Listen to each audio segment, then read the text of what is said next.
Hello everyone and welcome to my channel, the DIY Crafty Muse. My name is Vicky. Here on my channel, I try to inspire you with crafts as well as some DIY home projects. Today, we're going to be working on a couple door tags. I'm just using some Dollar Tree supplies here and a few printables. Thanks for watching. If you're a new subscriber, thanks so much for subscribing. If you have not subscribed yet, please take a minute and hit that subscribe button. It helps YouTube let you know that I've got a new video out, and it helps me by building my subscriber base and letting YouTube know that you like watching my videos. Thanks so much. Let's get started. All right, so to begin the project, I picked up these two Dollar Tree door tags. These were from last year. I think I pulled it from my stash, quite honestly, but they usually have these door tag shaped MDF signs every year. I'm going to get those cleaned up. While I'm getting these cleaned up, I'm actually printing up a couple of my printables so I can adhere them to the door tags. And I will be painting this as well. Try to get as much as that glitter as possible. You won't have to get all of it, but it definitely is a little bit lumpy and bumpy once you get this painted. Once we get the printable on there, you won't be able to see it as much, but you won't have to deal with any of that glitter falling off or peeling off later on as well.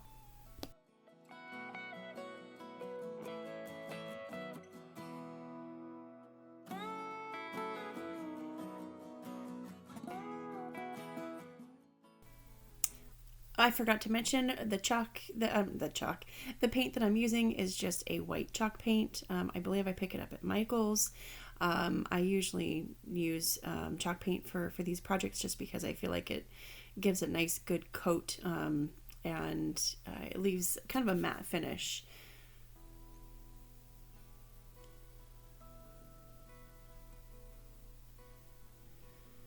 The other thing I wanted to mention is I use Canva for my designs for my printables.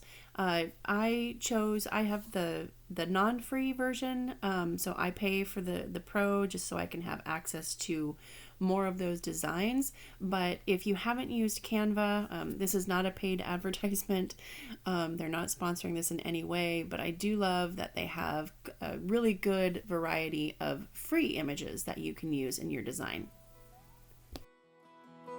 All right, so once I finished up painting these, I set those aside to dry, and now it's time for the printables. Now, I just want to, again, not a paid promotion, but if you don't have a good printer at home, don't forget about, you can go to like the UPS store. I just usually use those for mailing, but they do have printing services. So you can get really high quality poster type for just a few dollars. So don't not do this if you don't have a good printer at home. You have definitely, there's options out there. I don't know what other print stores are available. I have a UPS store that's local to me, so every now and then I'll use them for some printing. To get these printable attached, I didn't even cut these out. I'm just using some Mod Podge and getting them on my tags. I did work a little bit prior to this just to kind of position those, so I made sure that all the words were on there. And then I'm going to repeat that again, just kind of pressing down so I can see the outline of where that design will lay. This one I am cutting out apparently. But you've got a couple different options. You don't have to cut it out if you don't want to. You can always just sand the edges off. Again, these videos are to inspire you. You get to pick whichever preference you have. Again, just using a good coat of Mod Podge, not too thick so it doesn't wrinkle the paper, but just enough Mod Podge so I can make sure that printable is glued down nice and tight. Get it smoothed down with your hands, and then if you do have one, you can use your little Cricut scraper there so you can just smooth out any of those bubbles. And then again, I'm going to use my sanding block from the Dollar Tree just to kind of sand those edges to make sure it's nice and smooth, and I don't have any overhang on the paper there.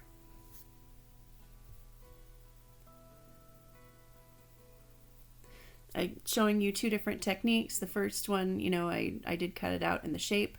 This one, again, just using my Dollar Tree sanding block, just showing you how you can just get it glued on there and then use that sanding block, and it's just going to remove any of that excess paper, so you don't even have to cut it out. Continue to smooth it out.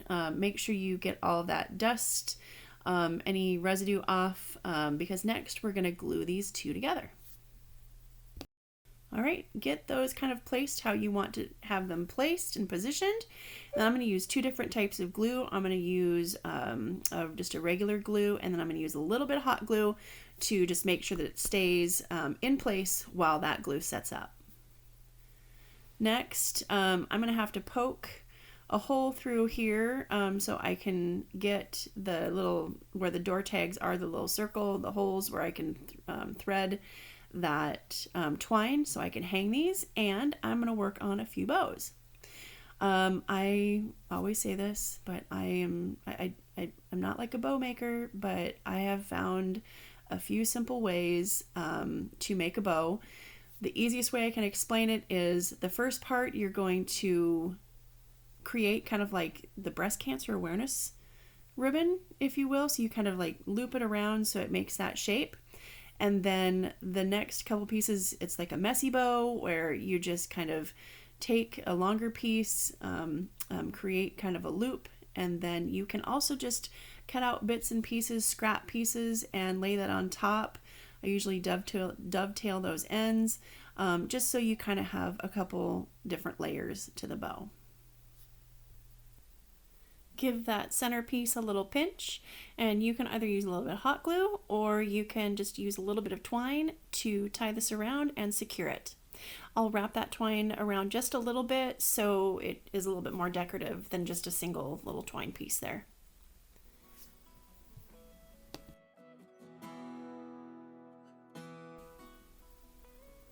Next, we'll just clean up the little end pieces there, folding it over and cutting it at an angle to give it what's called a dovetail.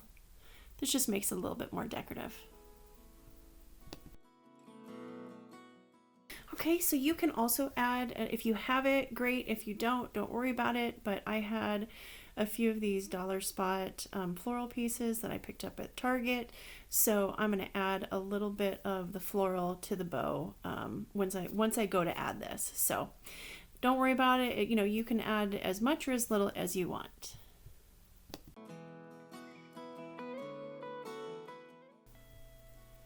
I'm going to repeat this process. Next we're going to work on a Halloween side. So this is going to be a reversible sign.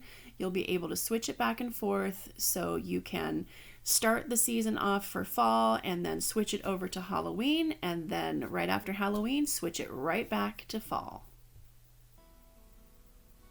For this Halloween side, what I did was I had two printables, one with the wreath with two different sayings in the center. So once I painted my door tag here, I actually cut each of those out, and just doing a slightly different method here. So painting it on the back of the paper first in the cutout, so this won't cover the entire tag. And then I'm going to use a little bit of Mod Podge to just make sure that it's secured. If you're going to put this outside, make sure, I think it's good practice just in general to put that Mod Podge over. You might get a little bit of wrinkling, but just do little layers at a time for the Mod Podge, not too thick. But this is going to help with a little bit of the waterproofing as well. If you want to, you could also spray this down with a polyacrylic just to give it a little extra protection, especially if you're going to hang this outside.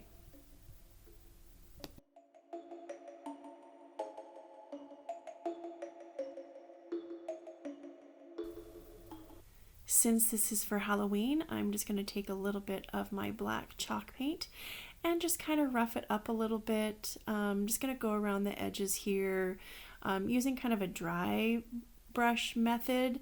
Again, making it just a little bit darker around the edges and then coming across.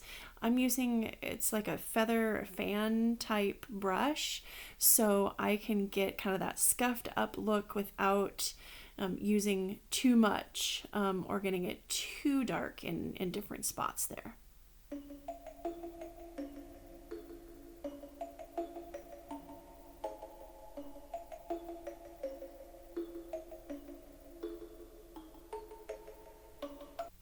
Next, we're just going to add our hangers. There is a little bit of some weight to this. These are MDF, but there's a little bit of weight. So in order to create the actual hanging piece, I just took 3 pieces of twine and I'm just braiding it and adding a little bit of hot glue as I go. This will create a little bit extra sturdiness to the twine. If you've got a thicker twine, you can use that as well. I think that this kind of gives it a little bit extra strength, but it also looks nice with that braid.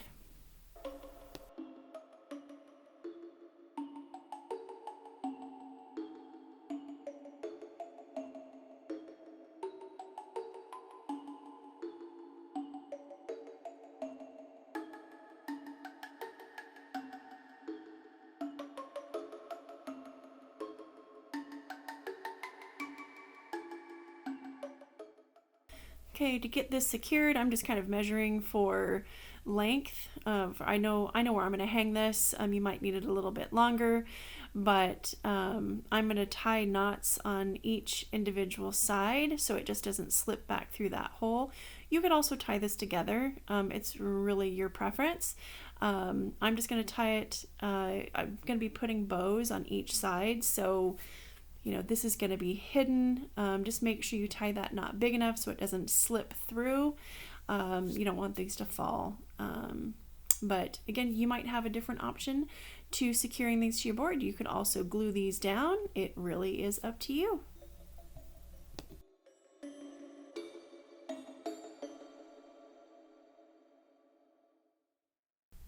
Next, we'll get the bow added to this side, and then we'll start working on the bow for the Halloween side. So I'm just gonna glue some of these edges down just so there's not a lot of movement, keeps it secure in place. Again, you can have more free movement there. It really is a personal preference. But next we're gonna get started on that Halloween bow. And again, kind of gave some guidelines, but you'll see it again here for the Halloween bow.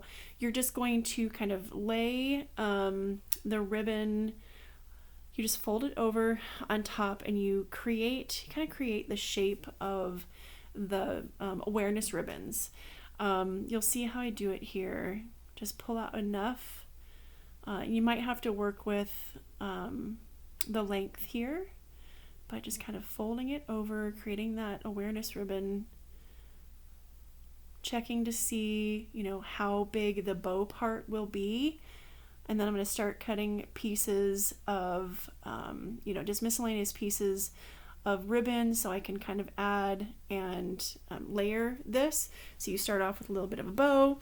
You can also add different loops here. Kind of in the first one, right, where I took some additional ribbon and folded it over into a loop and decided to set that on top, so you actually have 4 loops instead of just the 2. Again, how fancy. I'm also, if you notice, I'm not doing the dovetails on the Halloween one just to kind of keep with the roughed up theme. I am kind of making it jagged and not cutting so perfectly when it comes to this bow.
I love how this reversible sign turned out. I think it's perfect for anybody. If you don't have a Cricut, if you haven't started working with a Cricut, if you don't have a friend, that doesn't have a Cricut, so you want to do projects for your home with decor, just using a simple printable and adding some decoration to it.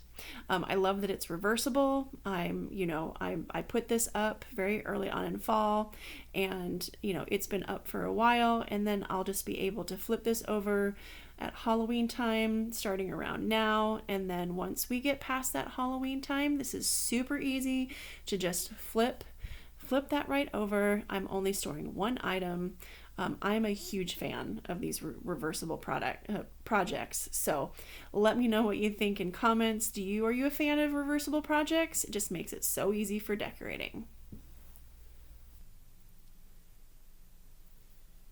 I hope this project inspired you for some last minute Halloween decorations, or how you might decorate for your fall get-togethers. If this has inspired you, I'd love to hear from you. Leave me a comment and let me know if you like this project, if you're going to do this project, and it helps me understand what you guys like, and so I can bring more videos to all of you.